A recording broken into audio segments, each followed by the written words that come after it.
Good morning दोस्तों। कैसे हैं आप लोग? आशा करते हैं कि आप लोग सभी स्वस्थ है, सुरक्षित है और ये उम्मीद करते हैं कि आप लोग का दिन अच्छा जाए। उसी उम्मीद के साथ आज हम लोग करेंगे टाइम वर्क एंड वेजेस का पार्ट 2। मैंने अपने चैनल पे पार्ट 1 डाल रखा है जो बेसिक कॉन्सेप्ट के ऊपर बेस्ड है। वहाँ पे मैंने आप लोग को efficiency, 1 days work, man days, जो फॉर्मूला है कैसे आता है, सब समझाया हुआ है। तो प्लीज़ आप लोग एक बार देख लीजिए, तो सवाल जो करेंगे तो आप लोग को समझने में आसानी होगी। और मैं आप लोग को बता दूं कि ये जो भी मेरा एरिथमेटिक का सीरीज चल रहा है अभी चैनल पे, तो वो जो सारे सवाल मैं कराता हूँ, कोई ना कोई एसएससी के प्रीवियस ईयर पेपर में पूछा गया है। चाहे वो सीजीएल हो, सीएचएसएल हो, जीडी हो, एमटीएस हो, सीपीओ हो, कोई भी पेपर उठा लीजिए, ये प्रीवियस ईयर पेपर में कहीं ना कहीं आप लोग को मिलेगा। ऐसा क्यों? क्योंकि मैं चाहता हूँ कि आप लोग को एक आइडिया दे सके कि एग्ज़ाम में किस तरह के सवाल पूछे जाते हैं। ठीक है? तो उसी के साथ हम लोग करेंगे आज टाइम वर्क वेजेस का पार्ट 2। ये जो बेस्ड है, जैसे कोई वर्कर ज्वाइन किया या छोड़ के चला गया 2 दिन काम करके, 3 दिन काम करके, तो बताइए पूरा काम कितने दिन में निपटेगा या रिमेनिंग वर्क कितने दिन में निपटेगा। फिर हो गया आपका ऑल्टरनेटली कि ए आज काम कर रहा है, बी दूसरे दिन काम कर रहा है। ऐसे ऑल्टरनेटली काम करेंगे तो कितने दिन में काम निपटेगा। ये सब सवाल, ये सारे सवाल एक ही मेथड से होगा, एफिशिएंसी वाला जो एलसीएम से निकालते हैं। वो एक आप लोग एक बार मेरा चैनल सब्सक्राइब करके पार्ट 1 में देख लीजिए। तो आइए ये सवाल शुरू करते हैं। A can finish a work in 24 days, B in 9 days and C in 12 days. तो चलिए एफिशिएंसी के लिए पहले लिख लेते हैं ए बी सी। ये हो गया आपका 9, 24, 9 और 12। एलसीएम हो गया आपका 72। यहाँ आएगा 3, 8 और 6। B and C start the work. A ने शुरू नहीं किया, बी एंड सी ने स्टार्ट किया, but are forced to leave after 3 days. तो बी और सी ने 3 दिन काम किया। बी और सी का एफिशिएंसी कितना हो जाएगा? 8 + 6 14। एफिशिएंसी जो है, जो 1 डेज वर्क होता है, ये मैंने आपको बताया हुआ है पार्ट 1 में कि ये प्लस माइनस इंटू डिवाइड कुछ भी कर सकते हैं। मतलब बेसिकली एरिथमेटिक ऑपरेशन आप लोग एफिशिएंसी के ऊपर कर सकते हैं जो 1 डेज वर्क है। ठीक है? उसी के हिसाब से बी और सी का कंबाइंड एफिशिएंसी है 14। ये लोग 3 दिन काम किए तो 42 यूनिट काम निपट गया। बचा कितना? टोटल 72 था, 42 कर दिया बी और सी मिलके 3 दिन में, 30 बचा।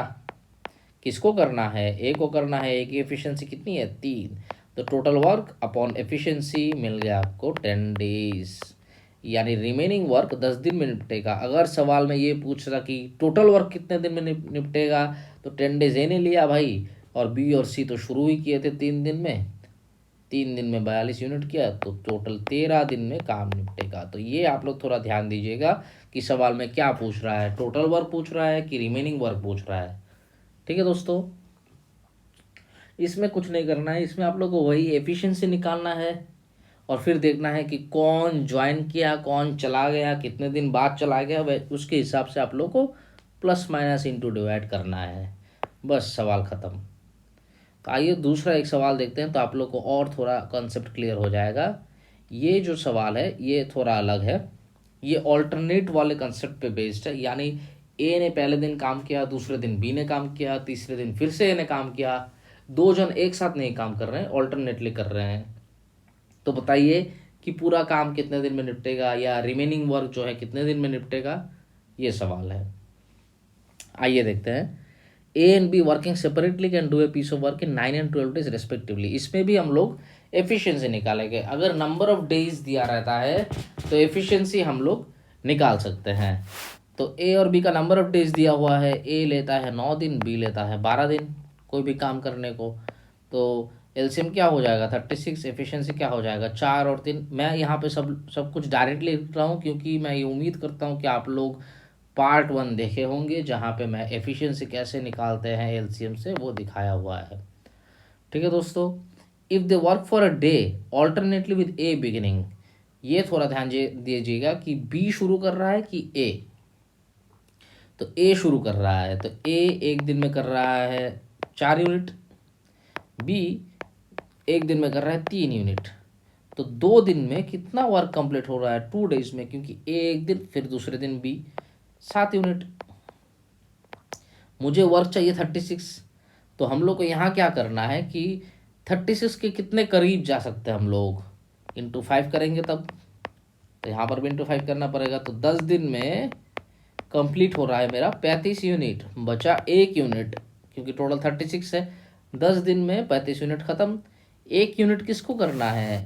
पहले दिन ए, दूसरा दिन बी, पहले तीसरा दिन ए, चौथा दिन बी, ऐसे करते 10 दिन में 35 यूनिट खत्म।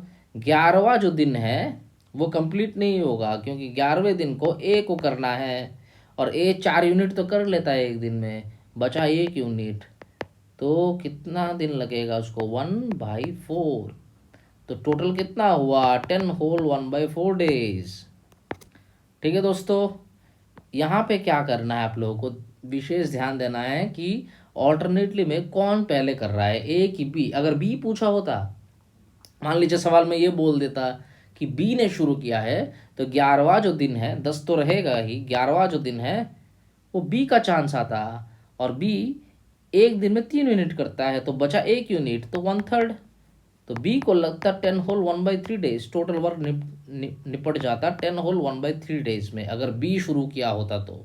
और अगर ए शुरू करता है तो आंसर जो है 10 होल 1/4 डेज। ठीक है दोस्तों, ये ऑल्टरनेट वाला कंसेप्ट आप लोग को समझ में आ गया। अभी जो तीसरा कंसेप्ट करेंगे हम लोग, फ्रैक्शनल वाला कंसेप्ट। ठीक है दोस्तों, ये है फ्रैक्शन वाला कॉन्सेप्ट। पिछले 2 सवालों में टोटल वर्क का कंसेप्ट दिया होता कि ए पूरा वर्क 9 दिन में करता है, बी पूरा वर्क 10 दिन में करता है। यह है कि A does 2/5 of work in 9 days. हम लोग को कुछ नहीं करना है, टोटल नंबर ऑफ डेज निकालना है कैसे भी करके। ए 1 नहीं करता है, 2/5 ऑफ वर्क करता है 9 दिन में।